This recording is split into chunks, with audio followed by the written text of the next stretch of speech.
This is Courtney, and I'm here today to talk to you about the movie called The Secret. A lot of people have been commenting about the course that we're offering and about the things I've been talking about. These are some crazy times out there, and everything seems to be a little bit out of control. But what's happening is we're actually in transition. So I want to help people by giving you the secret magic sauce behind The Secret.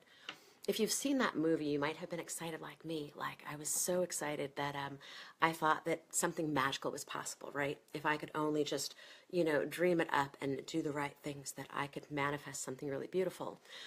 But the problem is in that movie, they didn't really tell you what the steps are that you need to take.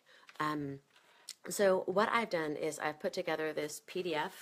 There's a little file that you can find on Finding the Force. It's totally free, and there's a couple videos there too. So if this kind of gets too long or gets confusing, then just go ahead and check it out on the website. I've put it up there for you. And then this recording will be available too.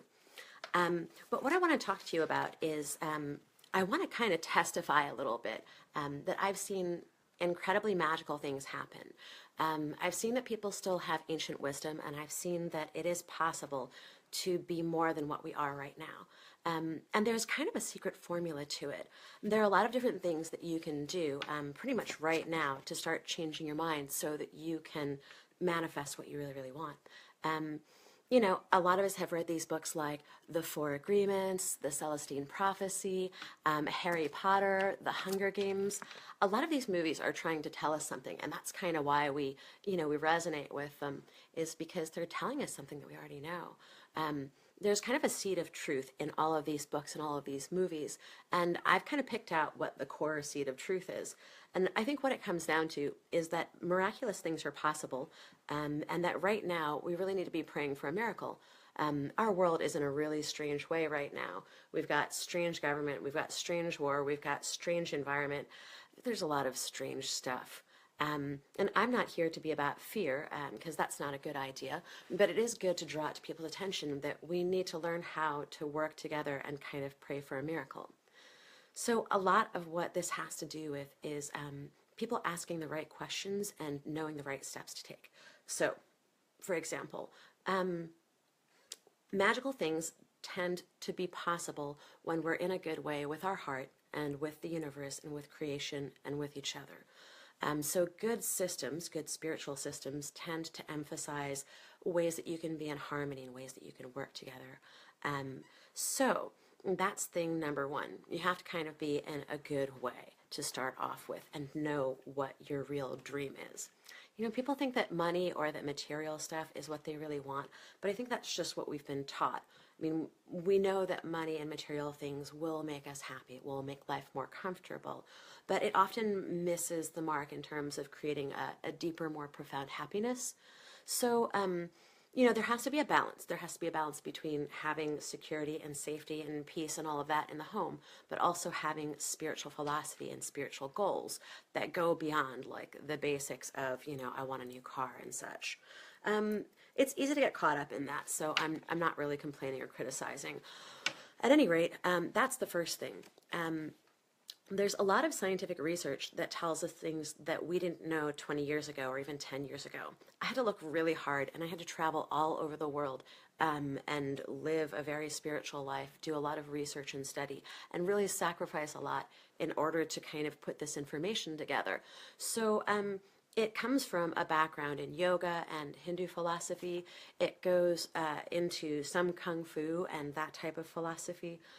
A lot of it is shamanic because I did spend 10 years really training hard with a traditional Native American medicine man.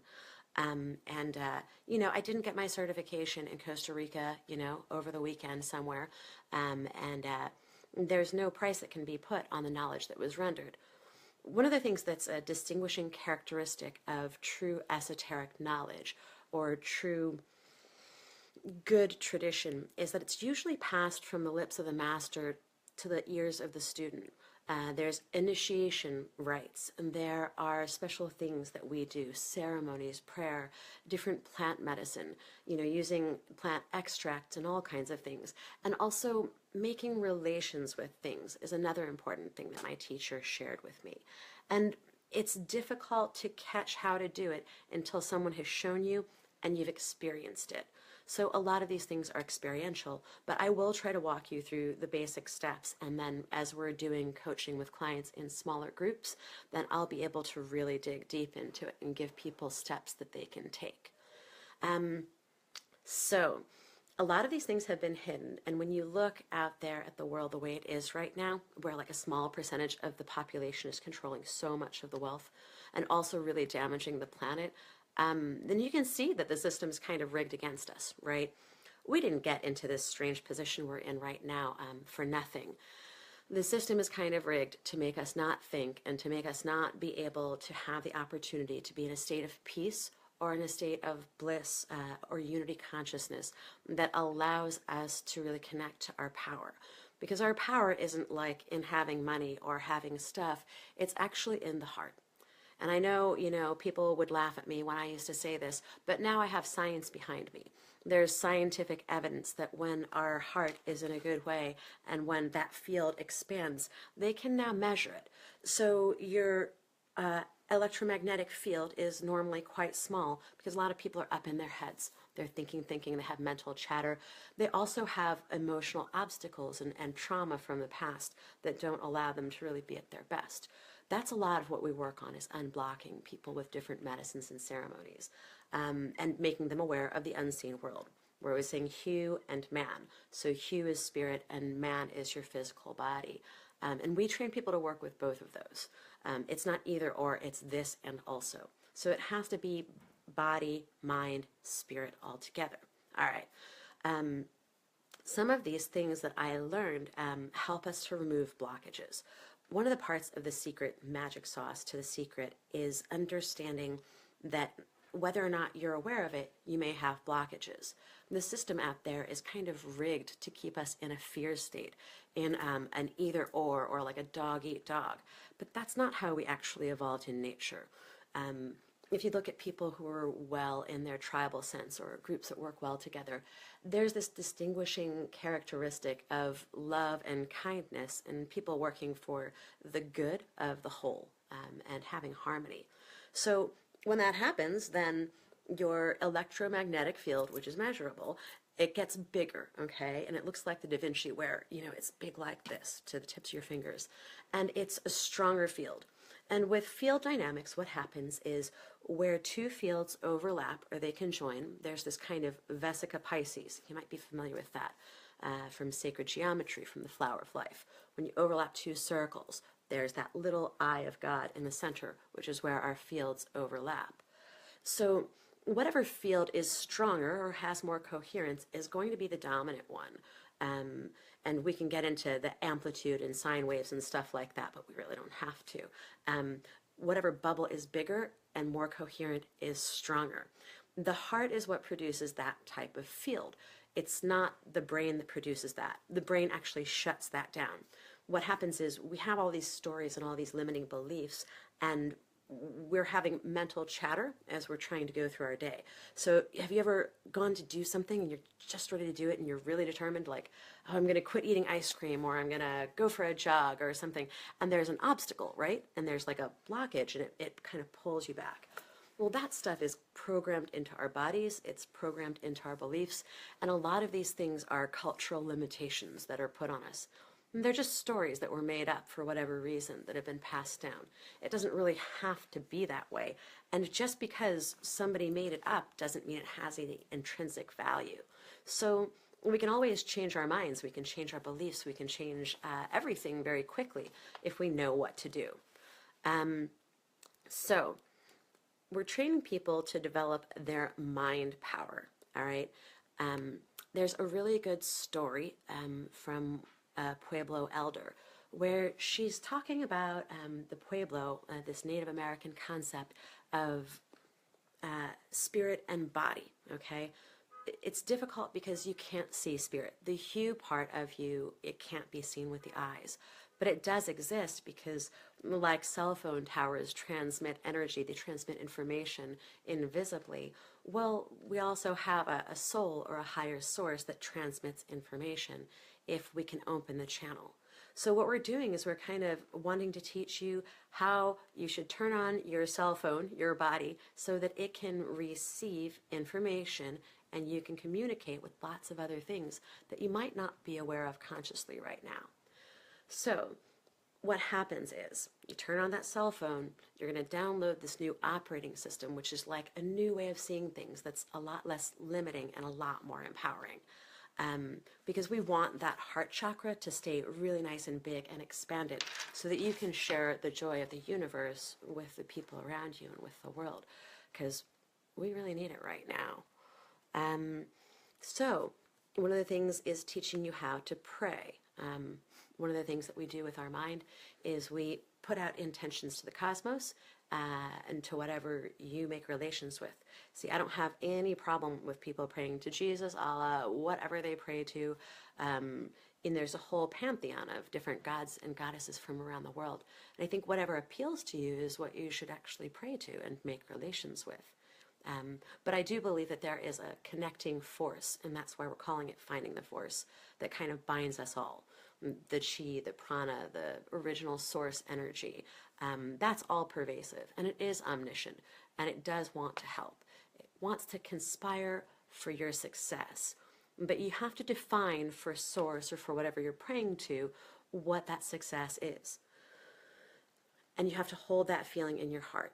So we often use the words and we honor each other in ceremony by listening in a quiet, empty-minded, open-hearted way. So that we're merging our energy fields, that Vesica Pisces, where we're all overlapping in ceremony, it allows our energy bubble to get really, really huge. And that's the place where the magic sauce is. It's difficult to do it alone.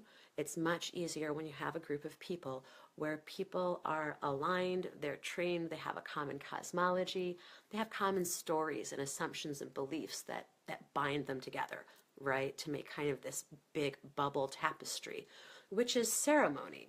It's a group mind. So we pray for something, other people hold space for us, and we also have to know how to hear the answers. Let's say, taking The Secret, that movie as an example, what they forgot to tell everyone, or they didn't think about because they already just knew it intuitively, they forgot to tell people that they have to be able to hear the answer to their prayers. So you can put up, a check for $1 million on the wall as much as you want to, but you also have to be able to hear the answers. And a lot of times right now, we've been deprived of the type of rich oral tradition that would actually allow us to hear those answers and communicate back and forth. So part of what we're doing with Finding the Force is we're introducing these new stories and these new exciting ways of seeing things so that you can expand your mind mansion to allow for all kinds of beautiful things. Most people's minds are essentially just like the front drawing room of a house. And what we're going to do is we're going to give you kind of a diagram of the rest of that house, which is your mind, which is the universe, your kind of cosmic inheritance from God. And a lot of that language is symbolic. Again, in Native American culture, I learned so much from my elder, and I'm so grateful. He asked me to spend time in nature and to get to make relations with different things, whether they're plants or minerals or animals or even unseen, that you be able to make relations with that, because that's going to start talking to you and it's going to teach you the language of spirit. The European traditions had it too. They had it as the green language, or the language of the birds. And in the Egyptian, the Greek, and Roman pantheons, you see this kind of vast cosmic library of information that was recorded symbolically. So spirit doesn't speak English and it doesn't speak Chinese. I mean, it might pop out a word from time to time, but its consciousness is so vast and deep and wide and complex that it's really difficult for it to really come down and start, writing an answer to our prayers for us. We have to do that work of listening. So again, a lot of what we're teaching people is the magic of actually listening to the answers to your prayers, and really believing that that's coming. So synchronicity is the next thing that starts to happen. Like once you can actually listen, you're hearing, then these little nuggets start popping up that are really neat. Synchronicity, like divine coincidence, like when you get the chills up and down your back because something really unique just happened. maybe you were just thinking of someone and they called, or maybe you had a powerful dream that then came true. Maybe you just knew something, right? Because of the way the wind blows or the way your kid laughed. Synchronicity, and it leads you to the next step and the next step. So we're talking also about taking the next best step every day. You don't have to get from point A to point Z. Actually, the journey is the path to enlightenment. Being able to enjoy your journey and truly love life and love one another, love yourself, appreciate things. That's actually the magic sauce too. But there are things that we need in order to make those beautiful dreams come true. Sometimes we might need a new car, or we might need a lover, we might need a new job, or we might need some piece of information. And when we do, then we, call up spirit by making prayers, and then it answers. But we're teaching people how to hear the answers to their prayers, because that's a big part of it. If you want to be able to follow those synchronicities, which are like little paving stones, those synchronicities are what's going to take you to that answer to your prayers. So, boy, there's a lot of information here in this document that I've put up on findingtheforce.com. You don't even have to join or anything. Just whenever I'm doing these live feeds, they're getting so popular and I'm getting such a good response that I'm like, holy moly. I'm just going to put a PDF up online so people can read basically what I'm talking about in case it was confusing or I meandered.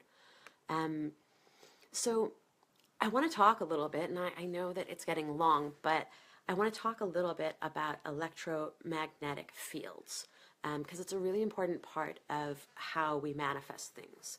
I started talking about it with the Vesica Pisces, right? And what these things are is they're fields of probability at the quantum level. They are usually counter-rotating fields, okay, which produce a little congealed dewdrop in the center, which is us, which is the physical universe. These physical manifestations are produced based on the sacred geometries or the alignments of those counter-rotating fields. And basically everything operates on that level, on the spiritual level, with fields and energy and whatnot. So that's the hue part. The man part we're familiar with. Everybody has a body, and everybody kind of knows what it takes to keep that thing going. It takes a lot of work and it takes a lot of energy to keep your body healthy and to keep it well fed. We don't have to be spending as much time and energy on that as we are currently, because if we were actually farming at a local level and cooperating in community, it would really take a lot of the burden off us, and it would also make us more sustainable and more happy. So, that's definitely the way to go, but it's not going to be happening overnight. But what we're doing is we're training the trainers so that we can get this information out there, and then at the end of the day, the people that we're training are going to train other people. And that should shift things. Boy, another thing that they didn't tell you in The Secret is that your hidden beliefs can really limit your ability to manifest. I think I talked about clearing and shifting your energy and dealing with that stuff. And that's a really big thing. Talking about ancient prophecies, because I really like to pull it all together, because all over the world, the ancient peoples were star watchers. So one of the things that is important for us to understand is that the way we evolved in nature is so completely different than the way most of us are living right now. It's disconnected us from our power as a species. So the ancient people were connected to that cosmic power, to their Mother Earth and to Father Sky, and they had good prayer technology. They had good sacred science formulas, ceremonies that they used to achieve certain things. Their stories were good. They were tight to the earth, so they understood the relationship between what they were eating and how they were living. All of these things are really important in terms of finding the force and getting back your personal power. They were star watchers. They looked at the night sky constantly, and somehow they found a way to mark the passing of time. The sun doesn't always rise in the same place. Over a cycle of like 26,000 or 52,000 years complete, the sun actually rises in different houses of the zodiac. Now, if you're a star watcher and you take pride as a tribe, as a people, in being civilized, like the Toltec, right? Civilized, then you would be watching the stars and you would be marking that time and in kind of communication with it. So they knew that there were larger brushstrokes of time, and that was really important to them. That defined a lot of their cosmology and who they were, and their stories and everything. So, in that place of being in communication and in that knowledge of the movement of the celestial spheres more so than us, they had these prophecies about what would happen at a certain time. Um, and we are at the time in the cosmic year where everything's supposed to be changing. So there's this disruption happening at the ragged edges of these fields that are trying to merge, which is mother and father symbolically kind of being reunited. Father sky is for me the night sky, and Mother Earth is the earth. One represents the body and one represents the spirit. That's how we get human. And it's our hearts and our minds that are supposed to be in the center of that dance as the children of these two things. And what we're supposed to be doing right now is elevating our consciousness and coming together in more of a harmony, in more of a grateful, respectful way towards the planet and towards each other. So, I'm here to say that this was all predicted and it was all passed down in oral tradition.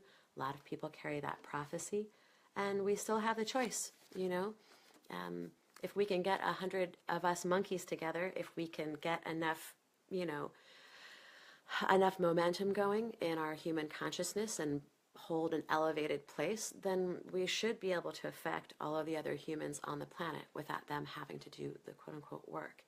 So that's really what we're at. And I know people like the Maharishi and different elders have looked at, what percentage of the population. And we may very well be quite close in terms of the critical mass for people holding a higher consciousness. It only has to be like 0.01% of the population. And if you feel that calling, like you want to do something special, then, we'll be happy to train you and to share what we know. And hopefully you'll be able to share that with other people. So, the most powerful place in the universe is right inside of your heart, and love is the song of the day, unity consciousness. If you want to be able to find the force and manifest miracles, a lot of that magic sauce is really in the love and in recognizing that everything's beautiful, recognizing that fear and judgment make separation and they collapse that big field and they make it down, squish, small. It makes it powerless. It breaks it up like a nail in a tire is how it feels. So, we got to take the nails out of the tires and get them rolling correctly. And as soon as we're able to really start harmonizing, working together, things are going to shift, and they're going to shift for all of us. My friend Tyson and I have like 75 years of experience put together, and both of us are carrying a lot of different traditions. And we come at things in a different way, but I think that we can really advance you very quickly and share all the stuff that you might want to know. So that's it. At Finding the Force, there are a couple of different things you can do. You can download those free things. You can watch the videos because we actually have visuals of a lot of the stuff I'm talking about. When I do this and I'm talking about a sine wave, it's really difficult to express that without a visual. But on the videos there, you'll get the visuals and it'll probably help. So I would say watch those. Definitely consider coaching if that's something that you really feel attracted to. It's a personal investment of money and time and energy, but we're going to take you there faster than anybody else probably. We have a lot of tricks and a lot of techniques that are really good. A lot of science behind it too. I love science, so I didn't just take the medicine man at his word. I went and researched everything he said. So I'm going to sign off for now, and I hope you have a really wonderful day. I'll talk to you soon.